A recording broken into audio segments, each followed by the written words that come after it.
Jaya Radha Madhava Kunja Bihari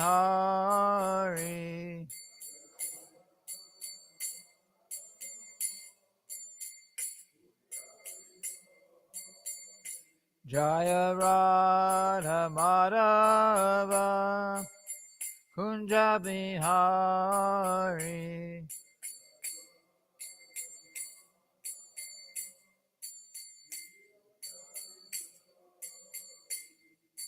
Gopi Chandra Vallabha Girivaradhari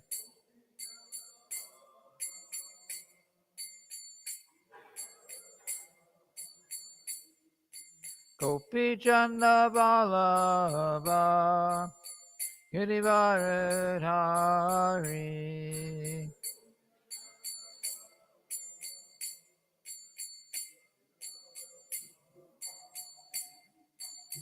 Yashoda Nandana Praja Jana Ranjana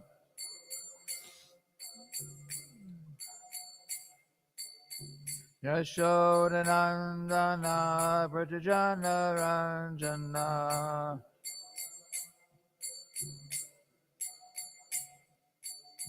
Yamuna Tira Vanachari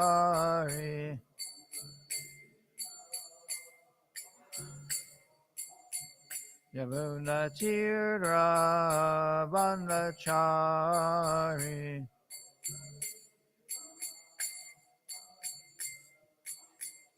Jaya Radha Madhava Kunja Bihari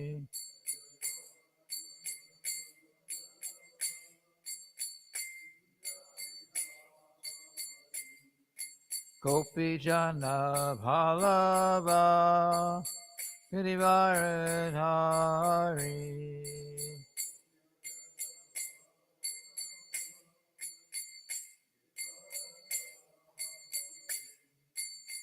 Yashoda Nandana Braja Jana Ranjana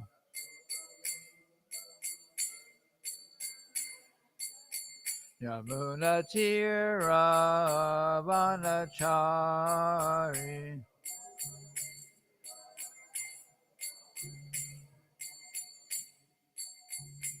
Hare Krishna Hare Krishna Krishna Krishna Hare Hare Hare Rama Hare Rama Rama Rama Hare Hare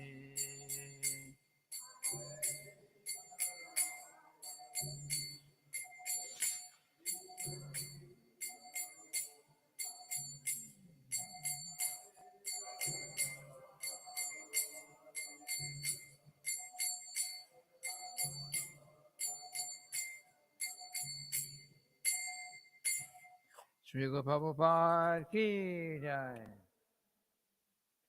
Om Namo Bhagavate Vasudevaya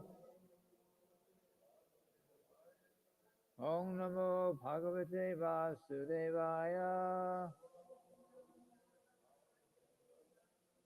Om Namo Bhagavate Vasudevaya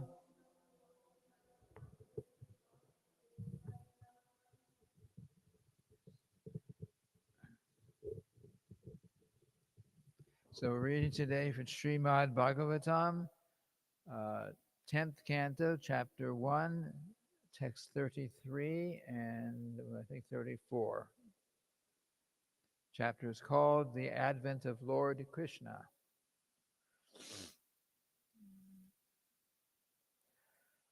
Shanka Torya Mridangascha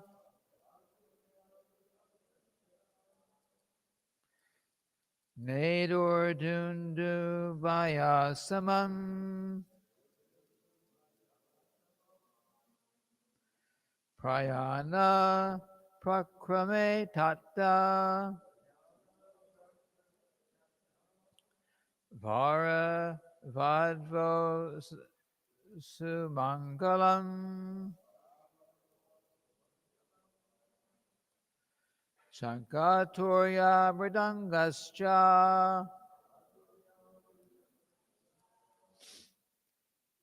Nedur Dundubayasamam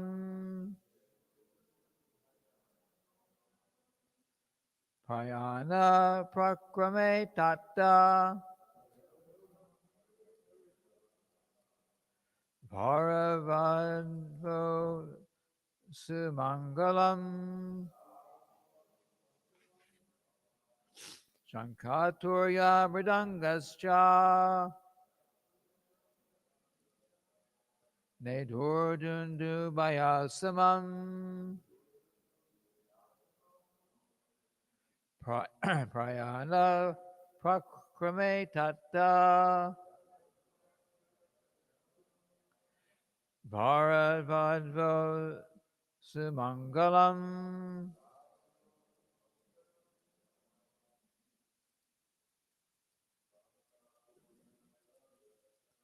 Shankaturya Mridangascha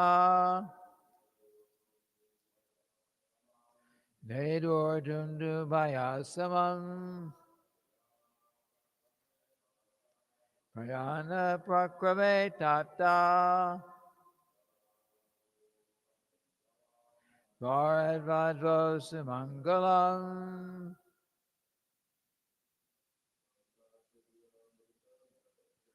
Shankaturya Mridangascha Nedur Dundubayasamam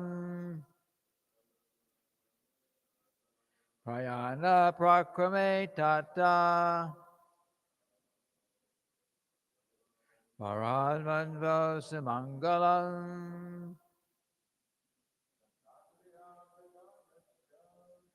Katurya Mridangascha Nedur Dundubayasamam Prayana Prakrame Tatta Bharavadvo Sumangalam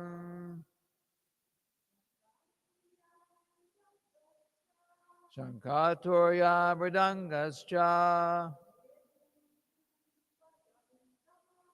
Nedur Dundubayasamam Prayana Prakrame Tatta Bharavadvo Sumangalam.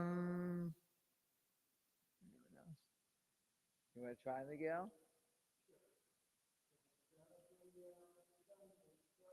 Shankaturya Mridangascha Nedur Dundubayasamam Prayana Prakrame Tatta Bharavadvo Sumangalam. Good. Okay, word for word synonyms. Shanka, conch shells. Turya, bugles. Mridanga, drums. Cha, also. Nedu, vibrated. Dundubaya, kettle drums. Samam, in concert. Prayana Prakrame, at the time of departure. Tata, O beloved son. Varavadvo, of the bridegroom and the bride. Sumangalam, for the purpose of their auspicious departure.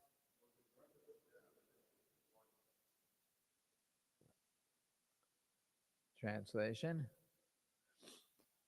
O beloved son, Maharaj Parikshit, when the bride and bridegroom were ready to start, conch shells, bugles, drums, and kettle drums all vibrated in concert for their auspicious departure.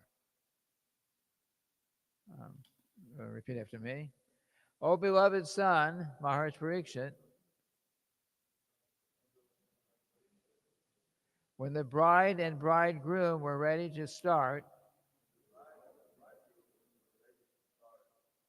conch shells, bugles, drums, and kettle drums all vibrated in concert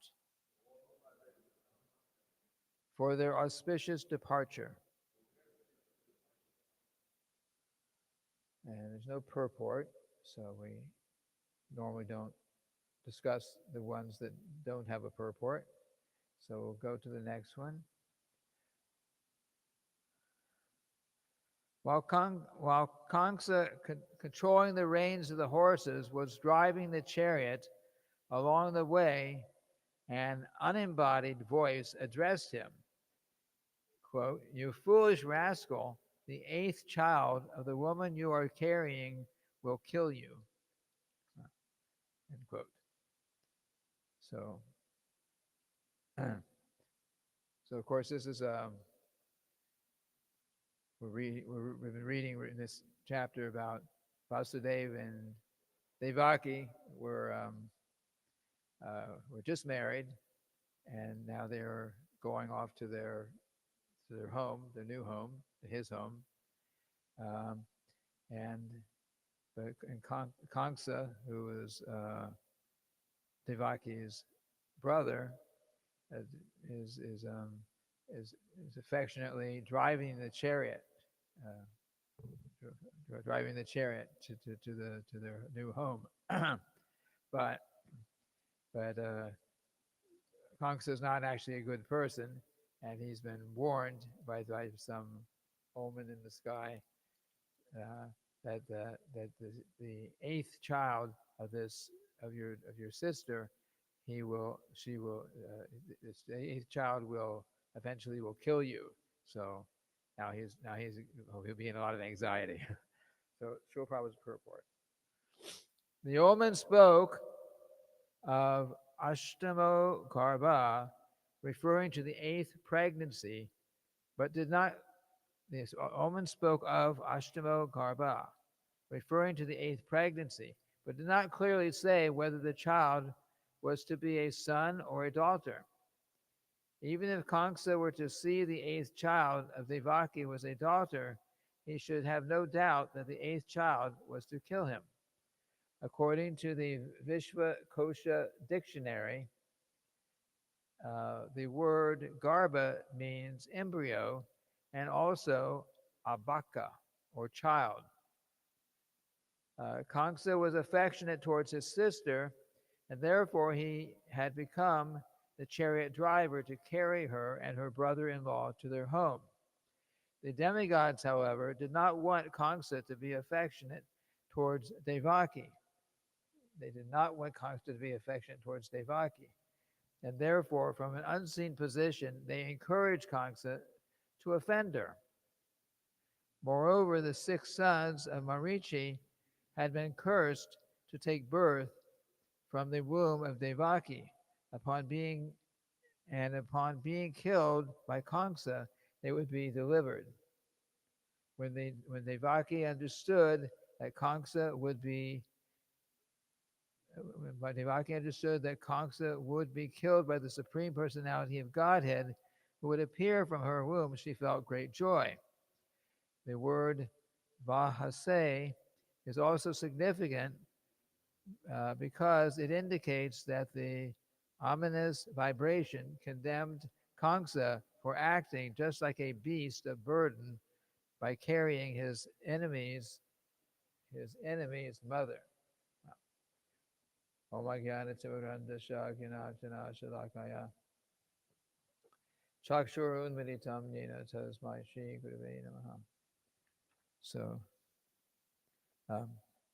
just mention here.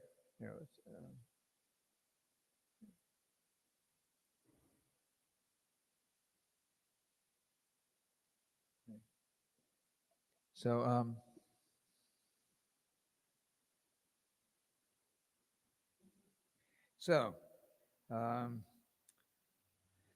So we know the history. Those who've been practicing Krishna consciousness for some time.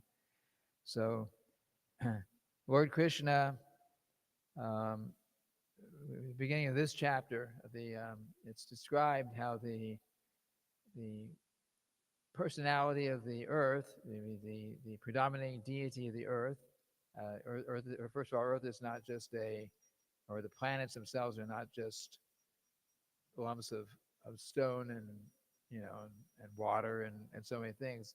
There's actually a person, an individual person, empowered to take care of each planet. So the Shri Gaura Shri Radha Braja Bihari Jagannath Balaram Lady Subhadra Ki Jai. So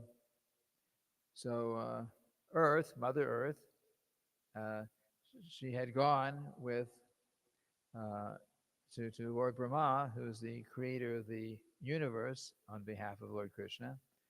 Uh, she went to him and asked for help, because on all over her surface of the Earth's surface, there were many thousands and millions of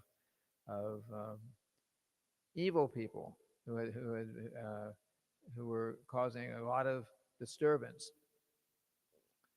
People who were actually become very sinful. So she went there to see what can I do, and they all went to Lord Brahma, and all the demigods went to the Svetadweep planet. This is a planet within the material universe where Lord Lord Vishnu resides. And they went there, and the Lord Vishnu, they prayed to him, and Lord Vishnu gave the instructions. This is just a few verses back from where we are now. He gave instructions that I will come to this world. I'll appear in this world, and I want all my devotees, the demigods, and so on. I want you all to come and take birth in different families, or in the Yadu family, and and I will also appear there. And when I'm there, I will kill this person Kangsa, and kill so many other demoniac personalities. That's what he gave that instruction that he would do that. And so now, uh, some of his devotees, Vasudeva and Devaki, here they are. They've just gotten married, and Lord Krishna has decided that he will, because of course God can appear anywhere. He doesn't require any. He could pop up anywhere. He doesn't have to take birth. But he actually appeared in the womb of Devaki, who was one of his great devotees. And so this verse that we're reading about today, um, there was a warning for Kamsa coming from the sky, for the demigods in the sky and the upper planets. There's some warning for Kamsa that you better watch out. This is your daughter, your sister, but she will give birth in time to someone who will actually come and kill you. That was the warning. And of course, as we will see, Kamsa, hearing that he will be killed by uh, the Lord Himself, he was his all he could think about for for the rest of his life was simply how can I kill God? But you can't, of course, you cannot kill God. But he was thinking like that. How can I kill Vishnu? How can I kill this person? He was, so he was warned that the eighth child that she would eventually give birth to was actually the one who was going to kill him. And but when time came, the eighth child, all the other children were boys, and the eighth child appeared to be a girl. Um, um, That's another history there. Huh? That was uh,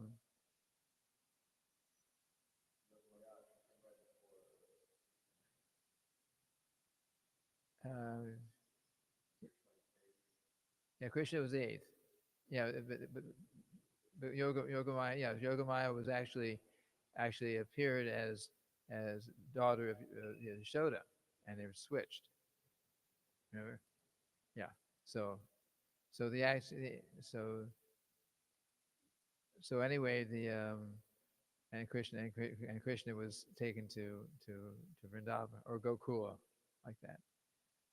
So in any case, the Kamsa, as the story, the history unfolds, uh, Kamsa will try many many different ways with many powerful associates, demons, to kill Krishna.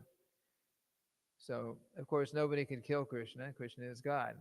But even as a child, they attempted to kill Krishna, and but Krishna always killed all those demons. So the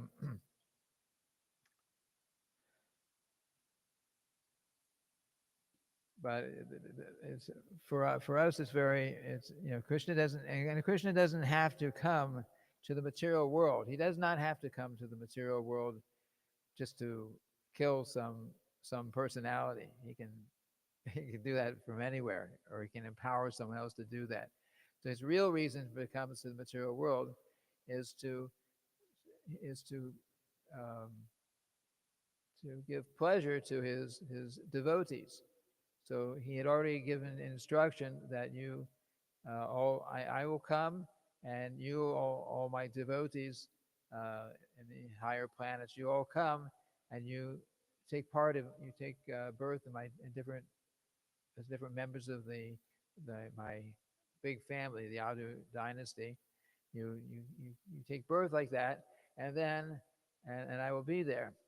So of course, uh, that Krishna is very Krishna means actually the all attractive personality. God is the most attractive. God is most attractive personality.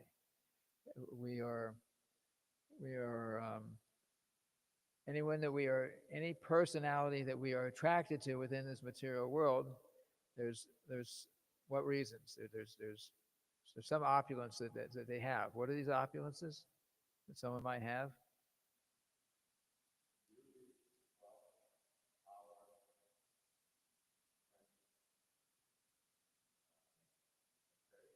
Knowledge, uh, fame, renunciation. Uh-huh. So there are so anyone if you look at the anyone in the world that we become attracted to, or we're thinking maybe they're attracted because he's this person like super really strong, big muscular guy, or maybe they're very extraordinarily rich, or they're super genius, can do so many things intellectually like that. If we have some attraction for someone, they we are uh, if you analyze it, we're attracted to them for some reason like that. So of course, God has all these qualities, but his qualities, it says, are as deep as the ocean. His qualities are very, very, you know, no one is more strong than God. He, no one, no one's more strong than God. No one's more um, intelligent than God. He knows everything. Not only does he know everything, but he knows everything that we know. He knows anything that anyone else can know. He knows anything that we're thinking. He also knows that, because God is also here in the heart. So this is Krishna. Uh, so Krishna comes, and when he comes, uh, he has very wonderful, loving pastimes with his devotees. Usually, um, outside of Krishna consciousness or Hinduism to some degree. Uh, Outside of that, there's not too much information about, you know, God and our relationship with God. It's not there. We don't really understand. Um, uh, what does God do? We have so many activities every day. All of us. We're busy every day. We have so many activities. Uh, so we, and but then so what about God? He also has activities. We have relationships. Well, God must have the best relationships. We have we have a personal form. We're human beings. So God also has a form. Krishna's form is also is most beautiful, and his body is not like our bodies. Uh, God's body is eternal. It's full of knowledge, and it's full of bliss. It's completely blissful and happy at all the time. He doesn't need anything. And we, of course, our bodies are temporary, and temporary means there's birth, there's death, there's old age comes up, we can become diseased. So that we have that. Uh, we're born in ignorance. Uh, so we and um, eternal and full of knowledge, and there's so many. Everyone has so many problems in the world. It's just the nature of the place. It's meant to be a place. It's just because the material world is, uh, in the bigger scheme of things, the whole material world is like a prison. So if you do something bad, criminal, and you get caught, you go to prison. And if you're and a prison is not supposed to be a nice place. So when you put somebody in prison, and they think, hey, where's my private room and my TV and my all the comforts of life. Why don't you do this for me? No, you're in prison because there's suffering, for some say reformation, not transformation, reformation from some some worse uh, mentality. So in the same way, we are in some we've developed we had developed from millions and billions of lifetimes ago. We've developed some bad mentality that I am the Lord of everything. I'm the center of everything. To some degree, we have that, and it's therefore I'm here in this material world. But by the time we get out, by the practice of Krishna consciousness, by the time we get out from this world to become, uh, by the time we get out of this material world, by practicing the path of Krishna consciousness, then at that time we will not go back to prison again. We will not take birth again in this material world and suffer again. So when Krishna appears in this world, he shows us by his personal example a little sample of what goes on in the spiritual world. And if we have because in the spiritual world we have eternal relationship with him. We don't we're never in ignorance. We're not born, and we don't die. So you can imagine that the spiritual world is not just something impersonal. There's a very wonderful uh, relationship that we have with God there. In fact, it's so nice that we forget that God is God. He, that is actually His pleasure. We completely forget who He is and just associate with Him and enjoy with Him. This is actually the goal. But we have to follow the process of Krishna consciousness in order to do that, because right now we are covered by material desires and material ignorance. So sometimes when the Lord appears in this world to show us by his personal pastimes how wonderful it is to associate with him, if we were one of his devotees. Um, and we're reading 10th canto of Srimad-bhagavatam. We're just starting, so we'll see many as we go through. We'll find many um, pastimes of the Lord. The Lord does wonderful things, um, from killing the demons and so on, but also very wonderful relationships with all of his different devotees.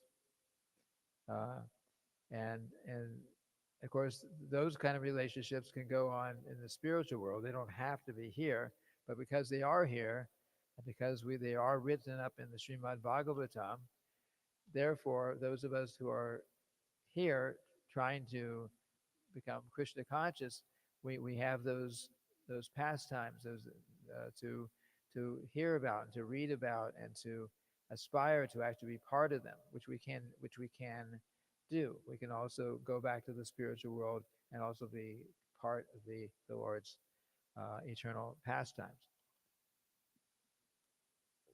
Um,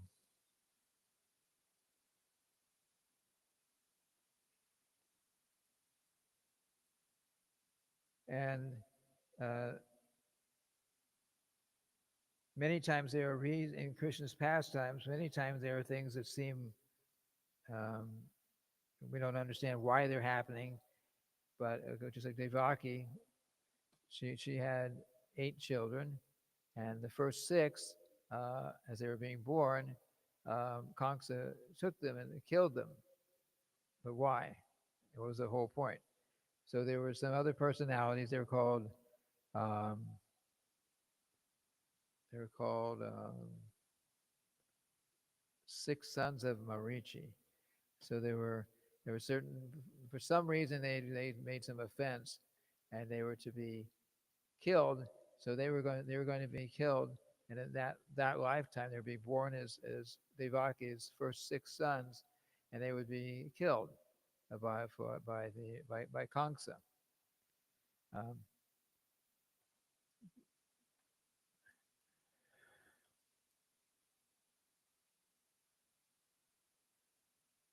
but Devaki, uh, always she also heard this omen from the sky. Devaki also heard this omen that the Kangsta would be killed by her 8th son. So she understood that she was very fortunate that actually the Supreme Personality of Godhead was going to appear as her son. She was. Uh, this is a very unusual. You cannot. Not everyone has the Supreme Personality of Godhead born as their son, but she had but she was being given the fore um, warning, or for a preview of what would be coming, that actually the Supreme Lord would actually appear as her son. And this is also significant, um, because in the spiritual world you can actually have Krishna as your son. Krishna is God. Krishna is God. Nobody can really be the father or the mother or of Krishna, but in the spiritual world and in Krishna's pastimes, Krishna, he appears as he takes that position to be the little child of certain devotees who want that relationship with him, and and and and everyone's relationship with God in the spiritual world is a relationship of service. So of course, if you have a child, uh, especially a young child, the father and the mother are are constantly having to serve, right? Everyone has to serve because the child is constantly demanding. I want something, I want something to eat. I have this problem, like I just got hurt.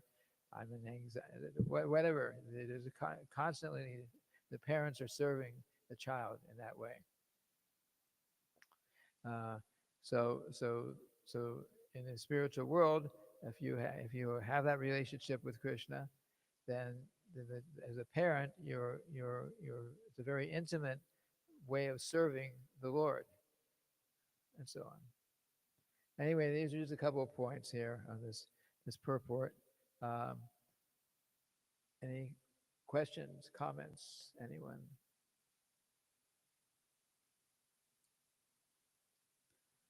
Okay, so we'll end today, and tomorrow we'll read Srila Prabhupada's Nectar book, right? Srila Prabhupada ki jai.